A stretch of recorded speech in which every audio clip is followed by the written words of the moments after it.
Small businesses continue to face challenges from world events and a shaky economy.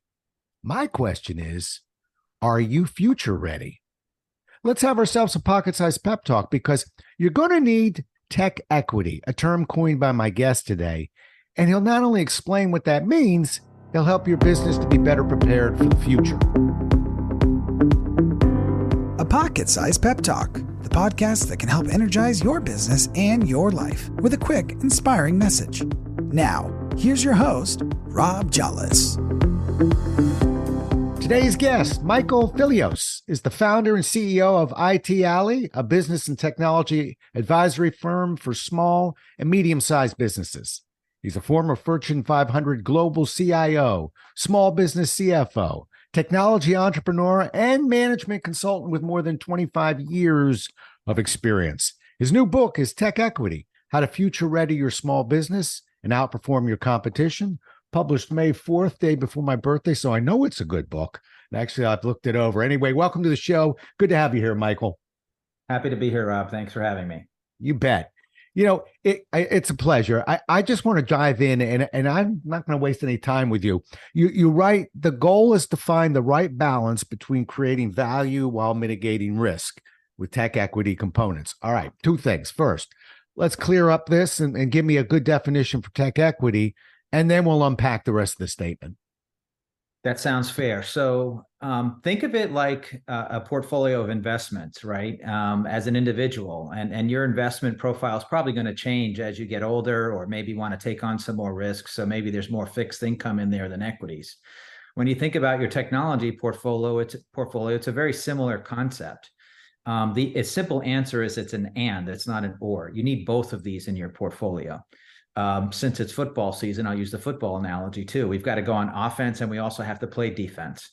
So think of the offense side of this conversation as tech equity, as investments in tech that are going to create and put some points on the board for you as a company, which generally manifests itself into something that would translate into an increase in the company's value. So as you're creating tech equity, you're also increasing the value of your business. Conversely, when you think about debt, it has a liability assertion to it. Therefore, it could be taking away value from your organization. So when we think about equity versus debt, we think of the balance sheet, and that's probably some of my finance background coming into play here. One that's helping to create value versus the other that's helping to preserve value. And both of those are extremely important, certainly with today's technology landscape. Okay. And I've heard some of what you say before, and I'm always scratching my head because I'm not disagreeing with anything you said. It's just, and so let's stay here for a minute.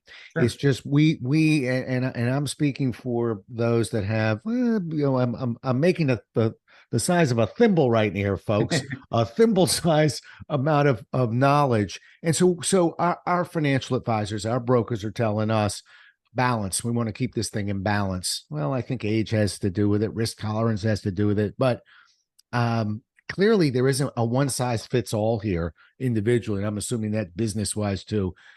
What do we do? What do we do when somebody says, you want to be in balance? And we're like, well, yeah, of course.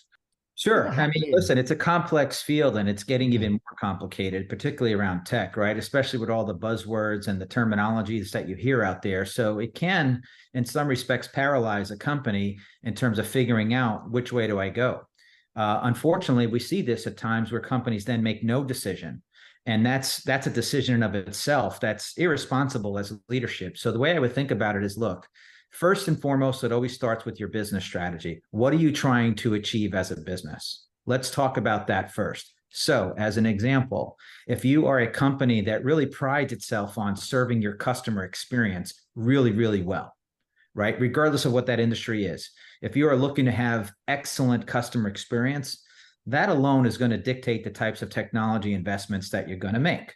Right. You're going to be looking for ways that you can remove friction from that customer experience and give them better data, help them have more self-service, so on and so forth. So the first part of this conversation always comes back to, what are we trying to achieve as a business? What do we want to be core competent at? And then how does technology investments enable that strategy is usually how we like to think about these types of things. Yeah. And as you're talking, because I have to separate the two, I'm thinking like an individual, you're thinking more towards businesses. Of And course. so I'm hopeful that will be a little easier in a sense working with a business because, in terms of a branding and a direction, you hope.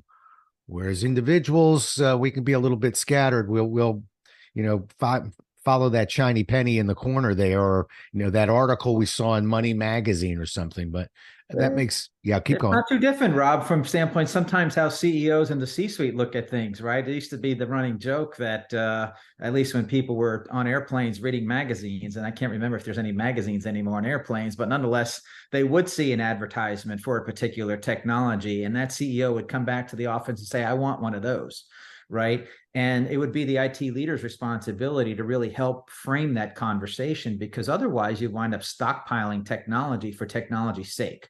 And that can become expensive. That can actually hurt your business and your ability to be able to respond to changes or maybe introduce security challenges and whatnot. So the point being is that we need to be thoughtful about technology investments, right? We need to be thoughtful about them the same way that we're going to think about, should we bring on a new acquisition, the same way that we should think about, should we expand our business and build a new manufacturing plant, or should we enter a new market? There needs to be a thoughtful way about thinking about tech. And this book is intended to help distinguish between those investments that are actually going to help your business grow and be valued more versus those that, if unattended, can actually take away value from your company. Yeah. But maybe your book does this, and maybe it's just an individual conversation. But, in the world of sales, the biggest challenge we have out there is the fear of change. Mm-hmm. And it manifests itself in different ways. So let's just for a moment pretend, I think rightfully so, but pretend that we have, maybe somebody, fear of change is basically just getting in our way here. Does the book walk us through it? Do you walk clients through it? But you have the key to that door, and all sorts of ideas are waiting on the other side. It's a great point, and you mentioned a particular audience, which has been a function like sales has always been a slow adopter of technology, and the salesperson in particular. And you probably have heard of technology called customer relationship management, or CRM. This is an acronym that exists. Yep. The biggest name out there is a company called Salesforce. Right. Salesforce delivers software that helps sales organizations be more effective and efficient. And they've even gone as far, to use them as an example, to embed artificial intelligence to something that's called Einstein, believe it or not. They've embedded Einstein to make those salespeople even smarter, right?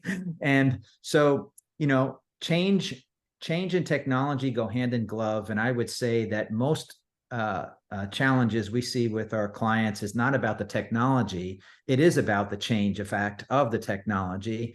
And we often don't spend enough time with those types of challenges on the front end to really understand how well is this company going to embrace change? Where do we need to spend more time on individuals? Maybe they're technology adverse or need some more handholding.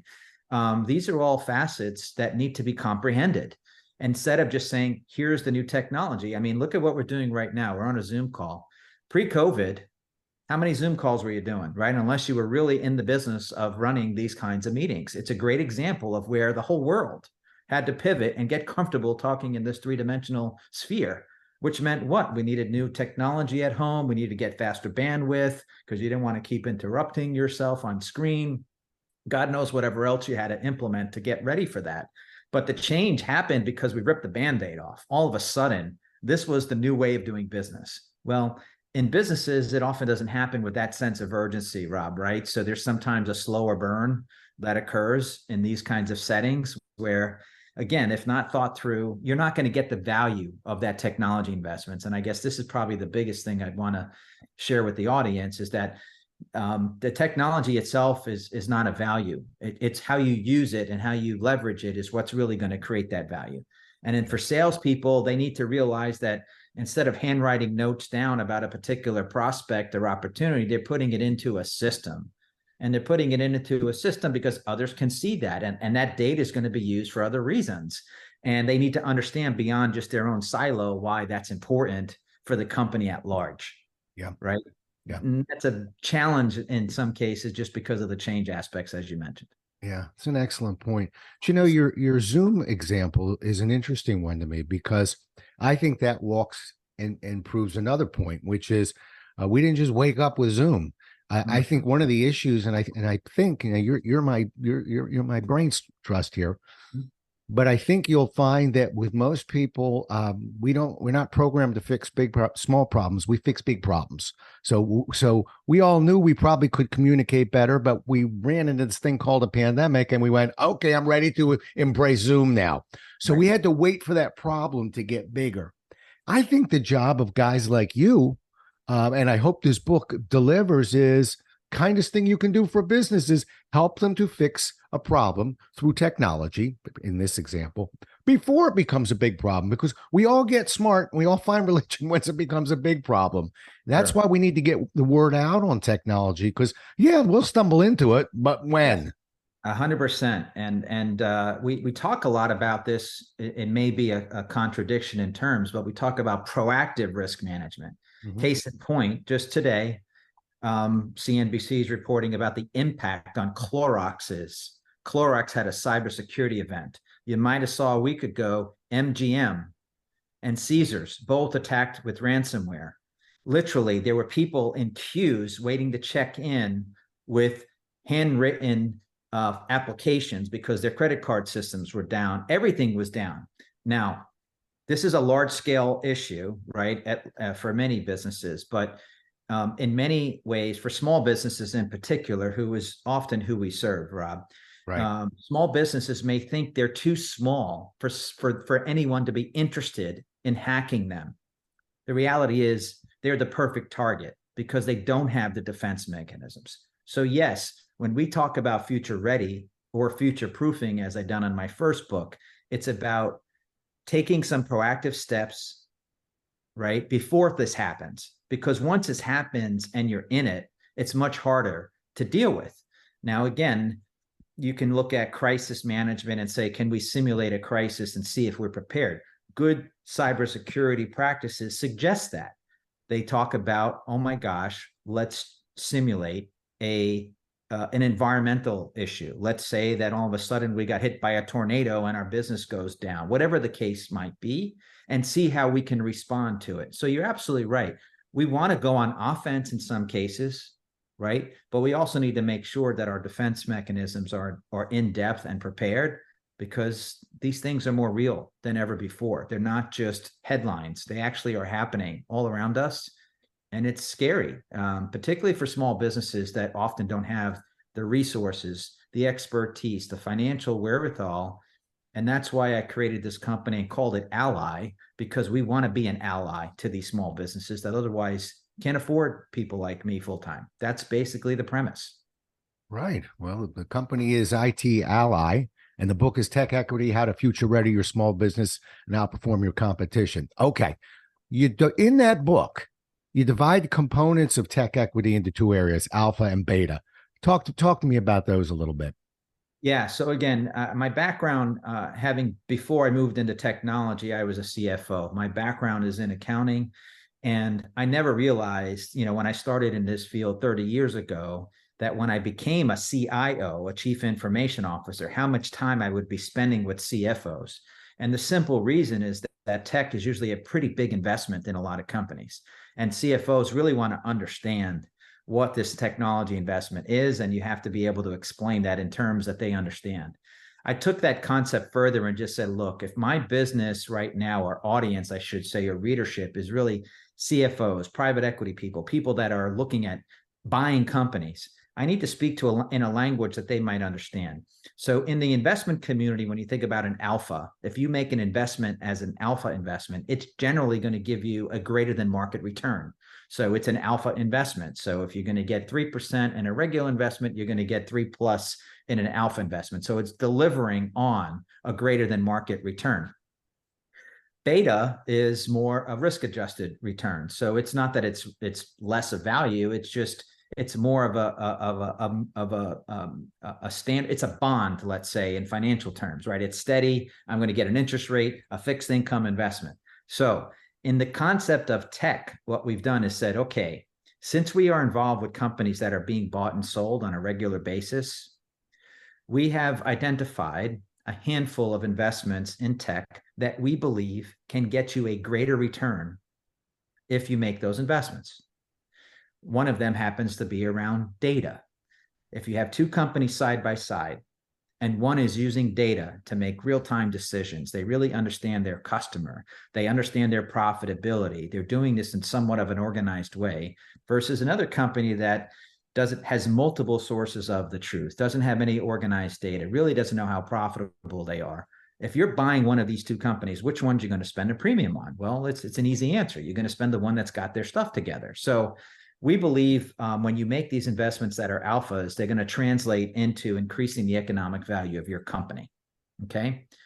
Conversely, as a beta, if you think about infrastructure, so in companies, small businesses, they have to have infrastructure to support that business. And sometimes that infrastructure, whether it be in the form of computers or servers or other types of things, sometimes it's not kept up to date.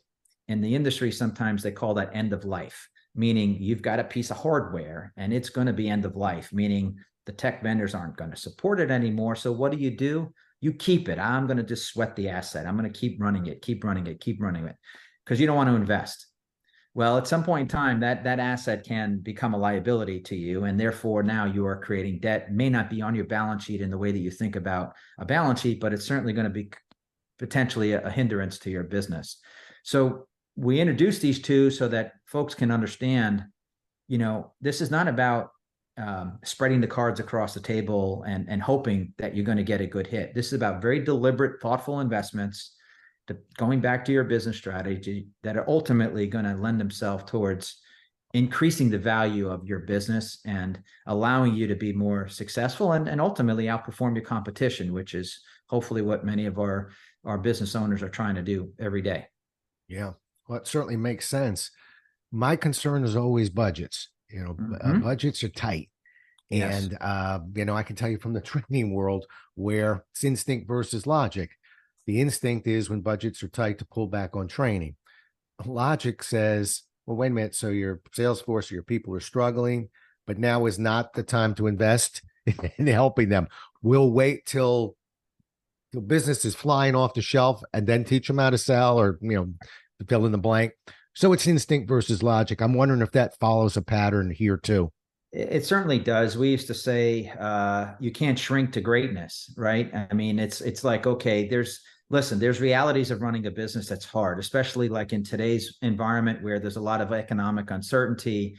So this is not to be suggesting that there's a blank check. What it's saying is the latter. It's really more about making sure any investment you make in tech has good intentions and that you're going to get the full value from it. Again, with the types of folks that we deal with every day, they're very cost conscious, but our job is to help them understand the value and the returns they're going to get from those investments, because tech is everywhere in today's business. So you have to be thoughtful about it and you have to take that into consideration. But if you just think about it as a cost cutting exercise, and you just think about it as something that's just a necessary evil, you're going to be leaving a lot on the table. And that's something that we want to make sure our clients don't just think of it that way. Right. Here's a kooky question for you. Is there a formula? So in other words, I run a small business for 31 years and I have a budget. Sure. Is there a formula for technology of maybe just, and I'm not gonna hold you to it, I promise. But just roughly, I mean, do we invest 10% of it? Is there a number out there that we should be looking at? It's another astute question. I'm going to answer it in two ways. So I went back in the very beginning. I talked about a portfolio, right? And balancing your portfolio, right? And how much of that spend or investment should be on what they call keeping the lights on, meaning the basics. It's just the basics. Mm-hmm. So let's just say that the basics of your portfolio are somewhere around 60% of your investment is on keeping the lights on. Okay. That leaves 40% for you to make investments in things that are going to be discretionary. Right. And that 40% you want to think about as, how is it going to help advance my business? And what we are doing is saying, how should invest that 40%? The 60% is keeping the lights on. That's just table stakes. You've got to have good infrastructure. You've got to have good security. You've got to have the basics in place. But it's really that 40%, let's say in this example, that's going to help you differentiate. Going back to that example, if you really are a company that focuses on your customer and customer experience, like look at Amazon. I know Amazon does lots of things, but we've been spoiled by Amazon in the way that they serve their customers, right? When you order products through your application and they show up at your doorstep seamlessly, right? One-click purchases, all these things, right? They are a customer obsessed organization. So if that's your business, then you've got to look at those investments that are going to help you reinforce that strategic capability. That's all we're saying, very simply, in a simple way. Whether it's 60-40, 70-30, there's elements to it. Now, we also introduced some diagnostics here. If your audience or yourself are familiar with something called a FICO score. When you look at a FICO score, you are evaluating whether you're poor, fair, good, or excellent as it relates to your credit worthiness.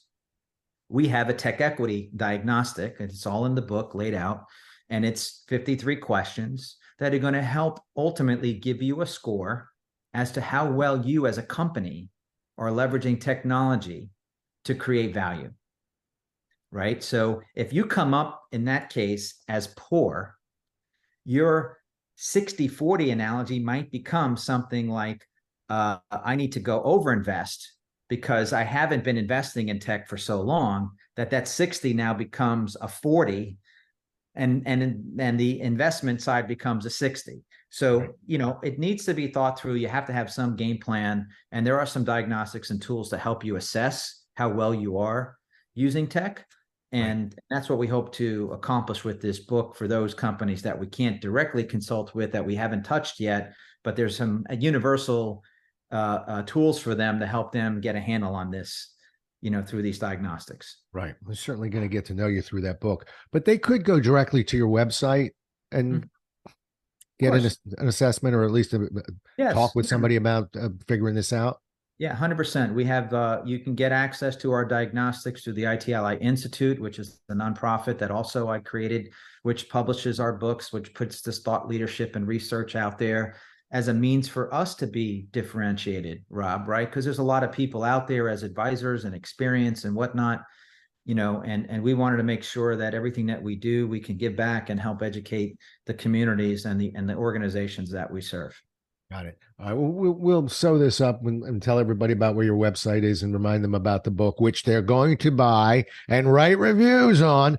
But throw that website out right now, just in case I forget. Sure. So the company website is italllyllc.com. So you can visit that and see all the commercial offerings that we have for our clients. And then I also have the itallyyinstitute.org, which is the place where you can buy the book and also access some of our diagnostics. Okay. And if you're on the fence, wait till you hear him answer this next question. You'll not be on the fence anymore. I'm putting pressure on you, Michael. Go for it. I'm a small business, so maybe I'm a medium business. Is there, I'm just looking, maybe cherry pick a little bit for me, but is there a suggestion maybe if I was saying, help me be future ready? I'm a small, medium business. Got a thought or two for me? First thing I would say is you got to understand where you are before you can improve upon where you need to go, right? It's pretty basic. So you need to kind of take stock. And what we look at that as sort of a playbook, where you can go ahead and understand. If you ask the very basic question, am I leveraging technology to achieve my business objectives at its fundamental level? And then explain how you are or how you're not. Right. So I would say first thing is take stock in your capabilities. This is something that we often do for a lot of clients, and that gives us a baseline. From that baseline, then we can develop a roadmap, right? We can then say, all right, what do we need to do in the next 90 days? What do we need to do in the next 6 months? And how we're going to focus on these things that are going to ultimately create value. And so that becomes sort of the art and the science come together. But fundamentally, if I'm sitting with a business owner, whether it's on the golf course or in a social setting or some other place, I often probe them about, are you getting the most from your technology investments? And that'll start a conversation with them to really help me understand, are they even being thoughtful about technology, Or are they just in the camp of thinking about technology like a bunch of servers and machines that just sit in a dark room somewhere with a bunch of cables, right? Or are they thinking about it more strategically? Right. And that tells me a little bit more about that thought process. And then from there, we can kind of go on to other topics from there. Got it. Makes sense too. I know it's funny. I feel like for the last 20 minutes, I keep trying to push you into this box and you keep answering the right way, which is basically, well, tell me all about your business. I'll tell you, I'll go ahead and cherry pick for you. But Sure. with a blank slate for a business, I suppose it's kind of hard to just yank a piece of technology off the shelf. I travel a lot. I'm Sure. speaking in front of audiences. I know some of the technology that helps me as a road warrior or as a professional speaker. So now my business. Now we've got something to cherry pick. But Sure. I think it's basically getting an education of the business You first. have to. I mean, you have to Yeah. look. I mean, and again, you go back to starting with questions that are about the business. So Mhm. you ask them, what are your biggest challenges with your business today? And maybe it's about, well, we're losing market share. Okay. Maybe it's we have products and services that are not profitable, right? Or maybe we don't know what our target market segment should be. Or maybe it's, we aren't able to expand through acquisition fast enough because we can't acquire companies and put them on our systems, right? It starts with what is the business challenge that you have, and I would argue that in most cases there's a technology underpinning to some of those business challenges at some way, shape, and form. And we do a lot of work with private equity firms. That what do private equity firms do? They buy low and they sell high. So when we work with them, we understand when they're buying those companies where their risks are. Then we design plans that are going to help them get um, address those risks such that when they're ready to be sold in whatever that time frame is, they're going to maximize the value of that investment. It's almost like in a fixer upper house scenario. Where Yeah. do you had a fixer upper, where are you going to put the money into the house, right? Of course, you need to make sure you have a good roof and a foundation. That's the tech debt side of things. But then I'm going to go put money into the kitchen. I'm going to go put money into the bathrooms. I'm going to go put money into areas where I know I can get a return on that investment. It's Exactly. no different for companies. Right. And you got to make smart tech investments in order to achieve that. Yeah, that's a great analogy, by the way. You Mhm. know, um, I used to teach a time management program, and I mean years ago for Xerox, and it was based on Lakin's principles, and we made A, B, and C lists. And I'm bringing this up because when I finally really started learning how to do time management, it was sort of the same way. It was like, listen, not everybody procrastinates, not everybody has the same problem. So first we do an assessment, Right. then we tailor whatever solution, and we've got plenty of solutions, but let's put this glove on first and see where it fits and where it doesn't fit. So that really turned a corner for me. In any case, that sounds certainly what you do as a consultant and as a business, and it makes a lot of sense to me. Sure. Yeah. All right, I got one last term that I was plucking from your materials, and that is a tech equity influencer.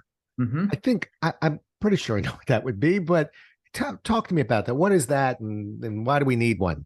Yeah, so we touched upon it a little bit, and I'm making a play here against this notion of influencer, which in today's world, there's new jobs out there for influencers, right, that are selling and positioning brands and social media influencers and so on.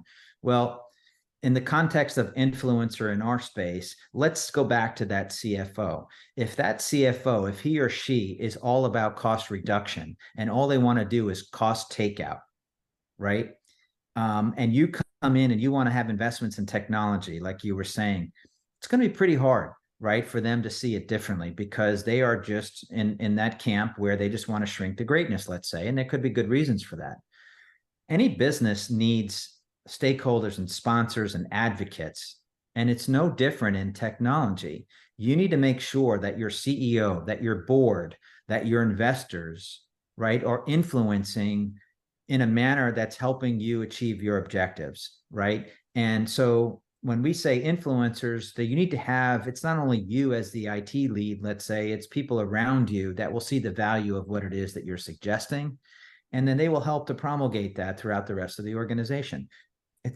we don't get, as a CIO in the past, the biggest satisfaction you'd gain is that if you had your business counterparts coming to you and saying, we need this sort of technology, we know it's going to help improve our business, now help me solve that problem, versus me going to push technology onto their agenda for the sake of trying to, technology, for technology's sake example. So influencers are those that understand the value of tech. We're seeing now with the workforce changing, there's, kids coming into the workforce are digital natives. They're growing up with technology everywhere around them. It's second nature to them, right? So when they go into the workforce and start to take on leadership positions, they're purpose built to be influencers because they understand the value of tech firsthand, right? Versus maybe others that have been involved, like you mentioned, the salespeople that are old school that just want to take out their pencil and paper and write down their leads on a form. It's just no longer the way that business operates. So those are extreme examples, of course, and somewhere in the middle is the right approach. But part of your job as an IT leader is to explain the value of technology in business context. Yeah. And that's something that you really need to think about and reflect on, because sometimes when the answer is no, you think it's that they're not getting it, but it can also be on you for the way that you're communicating it also. Right. And maybe this has to do with the size of the company, but when I think of a tech equity influencer, is that somebody that I'm bringing on within my company, or am I watching? We see Sure. Influencers, in the social media world. Sure. It's a great point. No, it's a great point. Let me clarify, because I mentioned, I'll go back to the private equity example. So typically when a private equity firm buys a company, they're going to look at the leadership. They're going to say, all right, do we have the right people there to help grow this business? So if they know that they have a company that has a lot of opportunity to automate business processes, they might want to go hire someone who has that experience and bring that person in, right? So it's fulfilling the agenda of what it is. And today, CFO is a great example. And many of our clients, a CFO has responsibility for IT. So if they bring a CFO in who understands automation, who understands how to use data analytics, who understands all of these components, they will become an influencer, right? In helping get that agenda accomplished, which is ultimately what the private equity owners want to see happen, because then they know that they have the best chance at increasing the value of that business. If they have folks that don't subscribe to that, they might look at it in their profile and say, that's not the right person for us.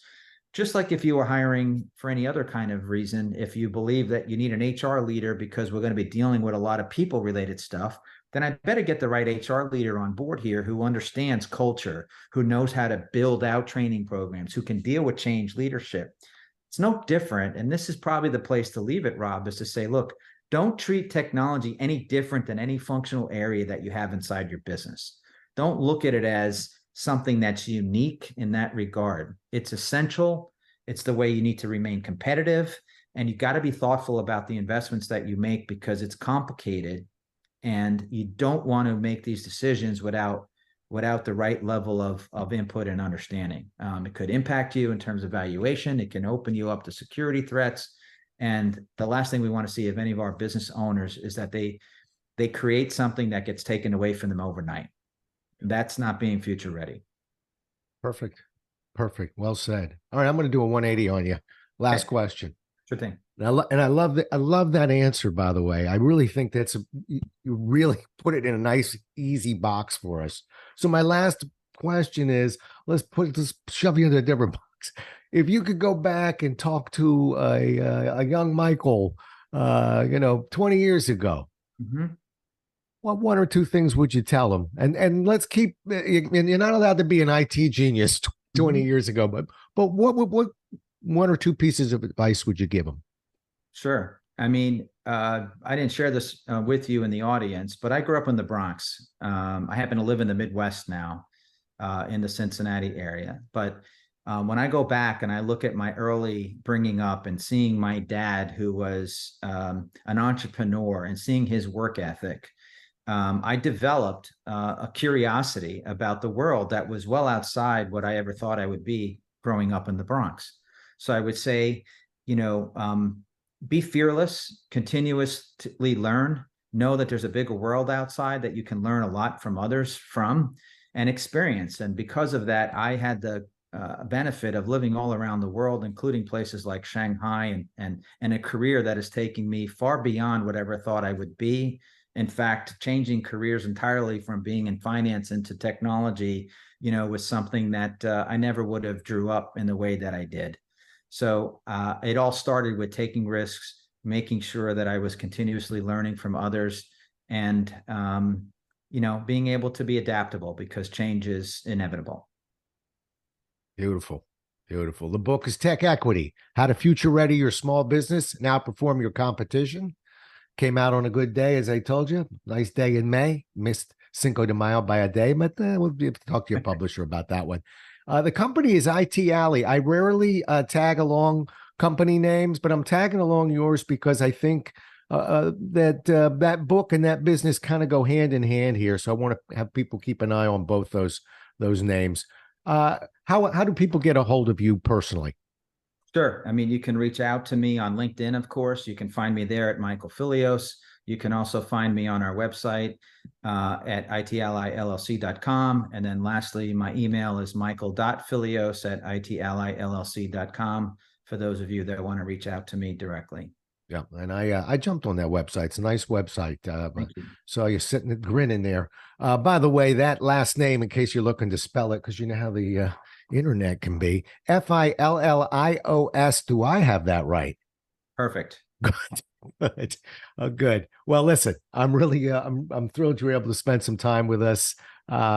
Really enjoy your topic, and I as a guy, like I said, I'm on the other side of this, but I'm just watching companies that typically will wait around until the problem beats them in the head.